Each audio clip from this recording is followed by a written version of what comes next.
United States Army ramps up activity. The White House issued warnings to the Western forces as well as the Florida Alliance. So this movie's called Civil War, and yet it is not about a civil war. The Civil War just kind of happens in the background. It's a road trip film where our main cast of characters, a group of photojournalists, need to move from New York to DC. This should be a very, very short, quick trip, but because there is a civil war happening, they have to go all the way around in order to get into DC. So this is a much longer trip than it would normally take. There's a specific time where they roll around to this giant mall where there's a crash helicopter down there. You know, I'm from Atlanta. You're from Atlanta. That is Greenbrier Mall in the hood, and right behind them was the Magic Johnson Theater that closed down back in like 1999. Yeah. This is an A24 film, and we all know A24 films. They don't really give out no big budget stuff. They give a lot of money out to like indie directors and stuff like that. This is the biggest one that they've done. And to me, from the production value, it shows. I can say that I did enjoy this film. You have Kirsten Dunst, who plays a press photographer, and just she has no freaking emotion on her face as she's taking these type of pictures and some of the most gruesome things that happen. And then she has a girl who idolizes her, and she just wants to be just like her. And I think she did a great performance in here. Herself. This movie does get very graphic with the violence, and yet it's so shy. I think it borders on cowardice with talking about politics. And even though the film is called Civil War, but even the fictional politics, they don't really go into. A lot of movies don't actually go into the background of the war and stuff like that. Like most Vietnam movies don't exactly explain what the US wants versus the Vietnamese people want, XYZ. But that's a real world war. This is a fictional one.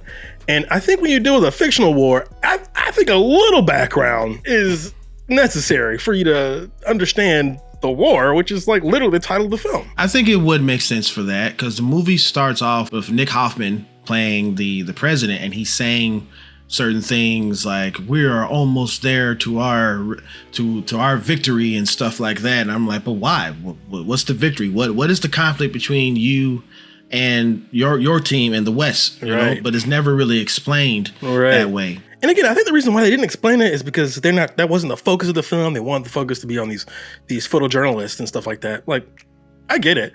But just like you said, the movie opens up with the president nervously preparing a speech. And his speech is loud and blustery, so he seems like maybe a dictator-y type U.S. president. I don't know. We don't get a lot of information about this guy.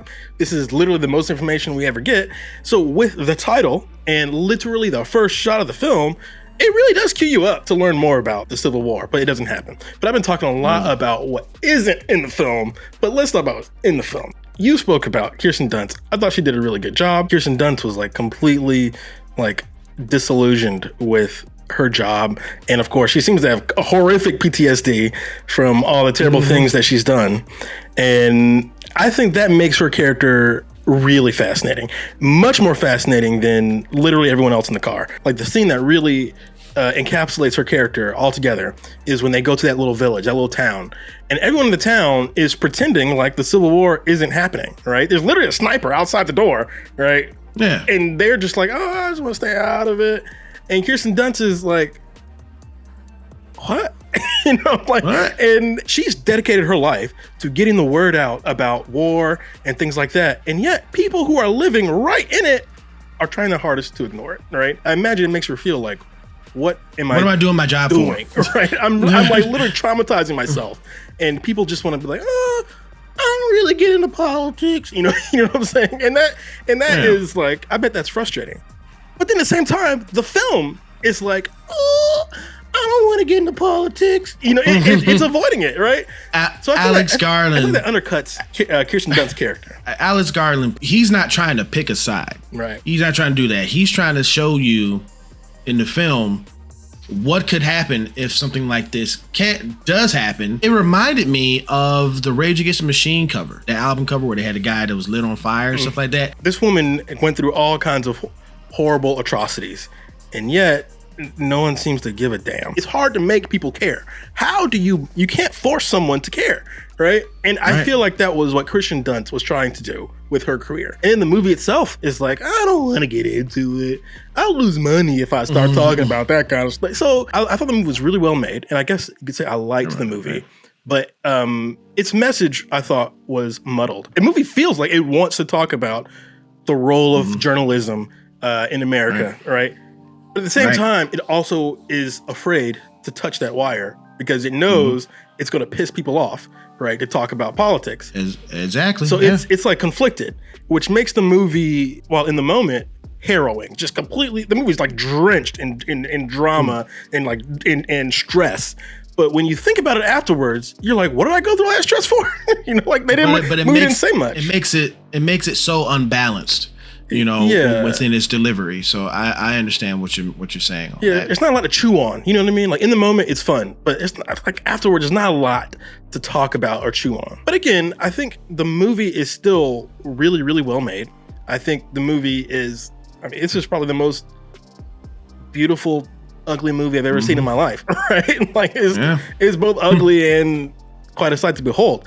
Like there are these moments that happen to characters, and I'm guessing it's like when they're in extreme stress, where our characters will be perfectly in the center of the frame, and then there's this like rainbow like aura around them, right? And the movie starts with that, where the president is preparing for the speech, and there's this rainbow aura around him, you know? So like, it's really, really good. Like the movie shot beautifully, you know? I just wish it said more, you know what I mean? Like the movie is a very beautiful toothless dog, you know, like it's got no bite at all. No bite. Yeah. We said at the same time, no bite. And if it had that bite, if it filled in that hole, I think this would be a very interesting and important film. But because the movie's so shy to even talk about fictional politics, it feels like something, for me, it felt like something's missing. Alex Garland wanted to play things safe could get people in here to be, and if he explained the why, maybe they'll be like, well, that people who watch it, that why kind of seems like a left-wing thing. Exactly. Or that why kind of seems like a right-wing thing. Exactly. I don't want to see this movie. Exactly. So it's like a good movie with the muddled message. I think this is a good movie, also with a muddled message, but acted really, really well. Tension all throughout. But more importantly, how do you feel about Civil War? Get in the comments and tell us what you thought of it. God bless America.